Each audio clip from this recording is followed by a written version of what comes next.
In today's video, I'm going to teach you how to create a new table from existing table in Power BI. If you've ever needed a clean list pulled from an existing column, or you want a separate table to use in visuals and slices without touching your original data, this is a simple and reliable way to do it. Start by opening your Microsoft Power BI desktop app on your computer and head into one of your existing reports. Make sure the data you want to reference is already loaded in that report. Along the top ribbon, switch to the Modeling tab. Here you'll see an option called New Table. Click that and a formula bar will appear along the top of the window.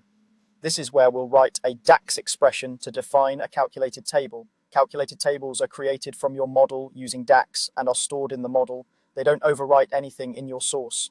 Let's build a simple sales table based on a column that already exists. In the formula bar, type this, replacing the placeholders with your actual table and column names. New sales table, all your table name sales.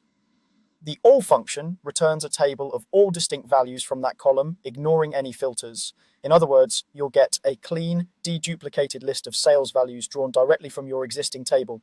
Press Enter to create it. If what you need is a separate date table derived from a date column you already have, the approach is the same. Type date x all your table name date. This creates a standalone table of unique dates from that source column.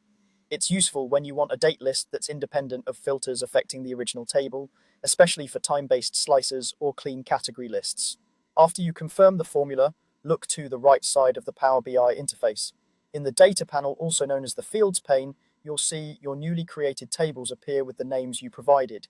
They're ready to use in visuals, slices, or relationships as needed, and they'll refresh whenever your model refreshes. A few quick tips as you type. Match your table and column names exactly, including spaces and brackets. If you see an error underlined in the formula bar, it usually means a spelling or naming mismatch. Also, if your source column contains blanks, expect a blank value to appear in the new table as well. That's normal behavior for column-based table functions like all. And that's it, fast, clean, and completely within your existing report. Thanks for watching.